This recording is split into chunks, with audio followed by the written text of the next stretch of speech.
Hello everyone, welcome to student point academy. Last lecture में हमने देखा था टेम्परेचर किस तरीके से टेम्परेचर वेराई करता है। अब हम देखेंगे उसके क्वेश्चन आंसर्स। तो सबसे पहले हम क्वेश्चन ए स्टार्ट करते हैं। ए में पूछा है वेयर एम आई, मतलब मैं कहाँ हूँ। तो फर्स्ट क्वेश्चन है the isotherm 0 degree Celsius run in my surrounding. मेरे आसपास 0 डिग्री सेल्सियस होता है। तो ये कौन सा है? Near the polar regions, near the polar region. North pole भी हो सकता है, साउथ पोल भी हो सकता है। The mean annual temperature is 25 degree around me. मेरे आसपास 25 डिग्री सेल्सियस होता है पूरे साल, लाइक ये मीन है, तो ये क्या होगा? Equator, equator. Next, the mean annual temperature around me is 10 degree Celsius. कहाँ पे होता है ये? टेम्परेट जोन में।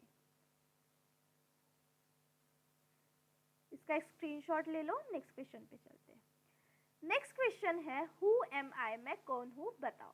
I connect places of equal temperature, मैं इक्वल टेम्परेचर के प्लेसेस को क्या करती हूँ? कनेक्ट करती हूँ। तो ये है आइसोथर्म लाइन, जहाँ पे टेम्परेचर इक्वल होता है वहाँ पे ये क्रिएट होती है। I am useful for measuring correct temperature. Correct temperature हम किससे मेजर करते हैं? Thermometer. I get heated due to land और वाटर नियर मी। अगर मेरे आसपास पानी या जमीन है तो मैं क्या करती हूँ? गर्म हो जाती हूँ, that is air. Land and water get heated due to me. Land और वाटर मेरी वजह से गर्म होते हैं, दैट इज सन रेज और सनलाइट। स्क्रीनशॉट ले लो। नेक्स्ट क्वेश्चन पे चलते हैं।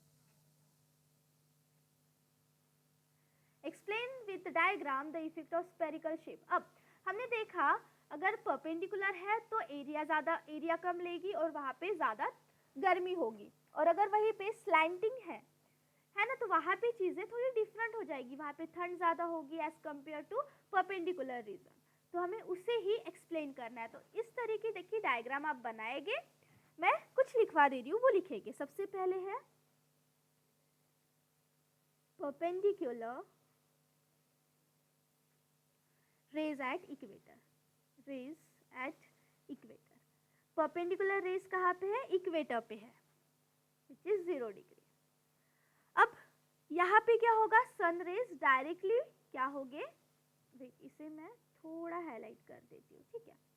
कलर मुझे सही नहीं लग रहा है। Okay, this colour is good. Okay, now हम इसके आंसर लिखते हैं। परपेंडिकुलर रेज है तो क्या होगी? Sun rays fall directly, occupy less area, occupy less area, more heat and hotter climate. Next, second, if slanting rays or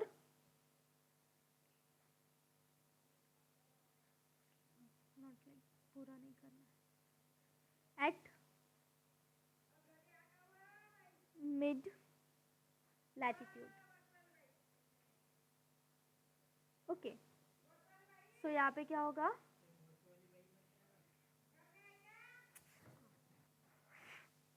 यहाँ पे क्या होगा? स्लैंटिंग रेज क्या है? मिड लैटिट्यूड में रेज स्लैंटेड होगी, ज्यादा एरिया स्प्रेड होगा और मॉडरेट हीट होगी। सो रेज आर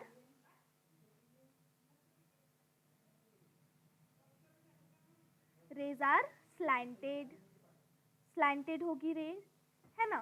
स्प्रेड होगी, spread over a large area और moderate heat. Next, highly slanting, अगर ज्यादा है, लाइक पोलर रेज है, highly slanting rays at poles, like North Pole, South Pole, ठीक है? तो यहाँ पे कैसी होगी चीजें? ज्यादा ठंडी होगा, raise are more slanted, occupy maximum area, least heat and cold climate. So this is the explanation of the diagram. Take screenshot. We'll go forward to the next question. What is the relation between latitudinal extent and temperature of a region? क्या relation है latitudinal extent और temperature region का? So first, as latitude increases, जैसे जैसे latitude increase होगा, जो temperature है वो क्या होगा? डिक्रीज होगा. मतलब जब हम हायर लैटिट्यूड में जाएंगे तो टेम्परेचर डिक्रीज होगा और जब हम लोअर लैटिट्यूड में आएंगे तो टेम्परेचर ज़्यादा होगा. रीजन, ऐसे प्रदेश जो रीजन नियर इक्वेटर, जो है इक्वेटर के पास, जो है इक्वेटर के आसपास, वो कैसे होंगे? हॉट होंगे. अब ऐसे रीजन जो है पोल्स के आसपास, region near poles which is 90 degree north पर साउथ, ये कैसे होंगे? कोल्ड होंगे. ये कैसे होंगे? कोल्ड होंगे. दिस इज बिकॉज ये क्यों होगा ऐसा?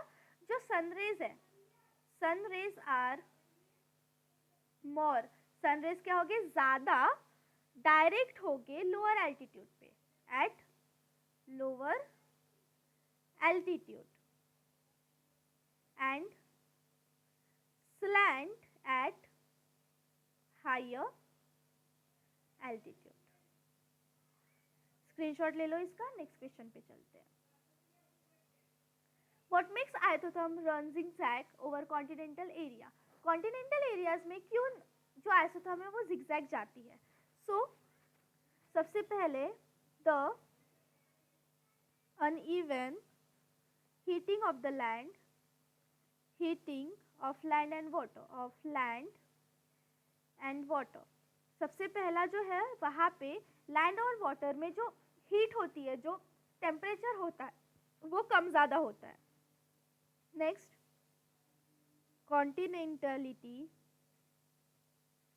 Mountains, ocean, current, wind and altitude affect temperature. Continental area में जो माउंटेन्स है, ओशन करंट्स है, हवाएं है, एल्टीट्यूड है, ये सारी चीज़ें टेम्परेचर को अफेक्ट करती है. दिस वेरिएशन, इस वेरिएशन की वजह से क्या होता है? This variation cause isotherms to bend, और इस वजह से आइसोथर्म क्या होती है? बेंड होती है या जिगजैग होती है. Over continents instead of staying straight